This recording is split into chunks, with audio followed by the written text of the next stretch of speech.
If we're lucky, the end of the sentence is where we might begin.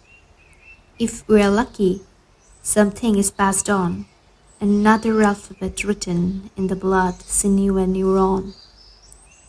Ancestors charging their kin with the silent propulsion to fly south, to turn toward the place in a narrative no one was meant to outlast.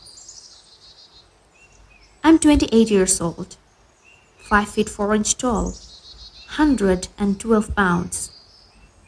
I'm handsome at exactly 3 angles and deadly from everywhere else. I'm writing you from inside a body that used to be yours, which is to say, I'm writing as a son. Dear Ma, I'm writing to reach you, even if each word I put down is one word further from where you are. I'm writing to go back to the time at the rest stop in Virginia when you stared, horror-struck, at the taxidermy buck hung over the soda machine by the restrooms. Its antlers shadowing your face. In the car, you kept shaking your head. I do not understand why they would do that. Can they see it's a corpse? A corpse should go away, not get stuck forever like that. I think now of that buck. I stared into its black glass eyes and saw your reflection. Your whole body wrapped in that lifeless mirror. How it was not the crusty mounting of a depicated animal that shook you, but that the taxidermy embodied a death that won't finish.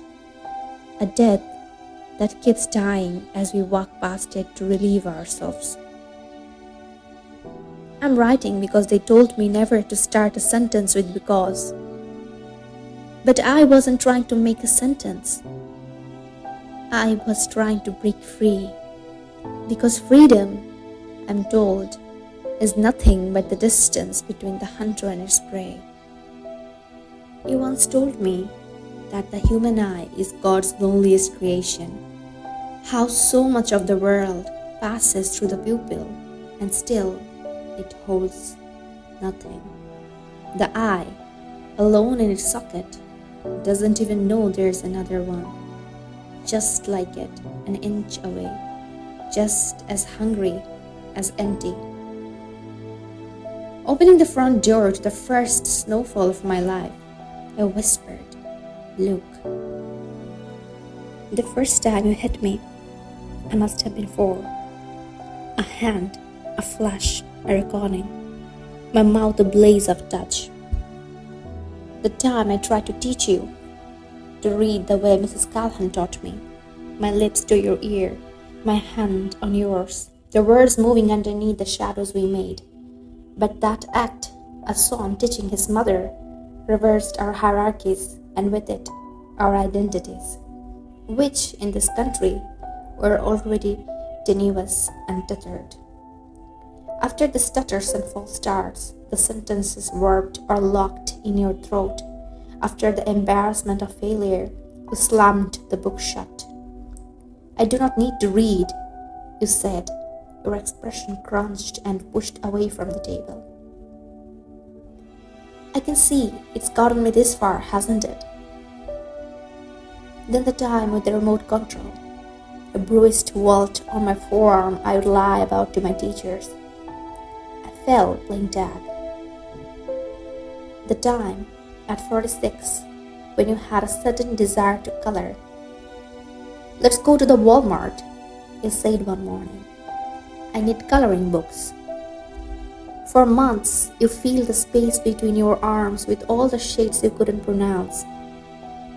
Magenta, vermilion, marigold, pewter, juniper, cinnamon. Each day, for hours, you slummed over landscapes of farms, pastures, prairies, to horse on a windswept plain, the face of a girl with black hair and skin you left blank, left white. You hung them all over the house, which started to resemble an elementary school classroom. When I asked you, "Why coloring? Why now?" you put down the sapphire pencil and stared dreamlike at a half-finished garden. I just go away in it for a while, you said. But I feel everything, like I'm still here in this room. The time you threw the box of Legos at my head, the hardwood dotted with blood. Have you ever met a scene? You said, feeling in a Thomas Kincaid house, and then put yourself inside it? Have you ever watched yourself from behind, going farther and deeper into the landscape, away from you? How could I tell you that what you were describing was writing? How could I say that we, after all, are so close, the shadows of our hand on two different pages, marching? I'm sorry, you said, bandaging at the cut on my forehead. Grab your coat, I will get you McDonald's. Head throbbing, I dipped chicken nuggets in ketchup as you watched.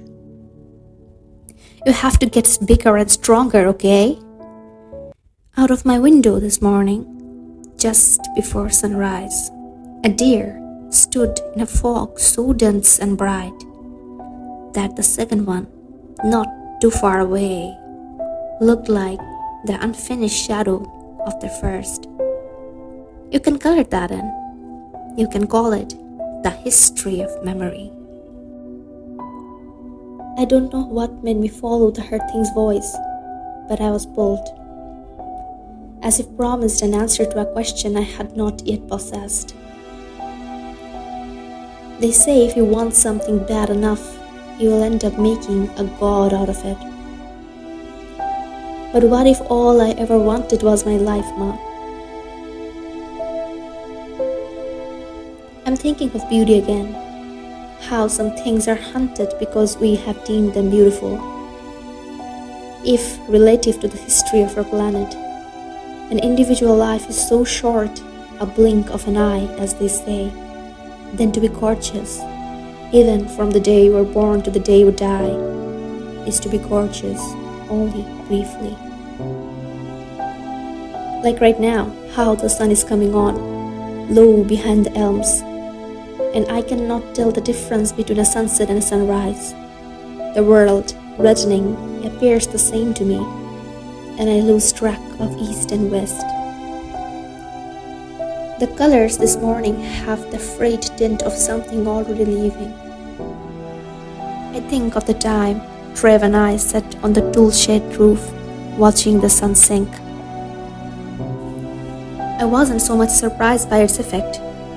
How, in a few crushed minutes, it changes the way things are seen, including ourselves, but that it was ever mine to see. Because the sunset, like survival, exists only on the verge of its own disappearing.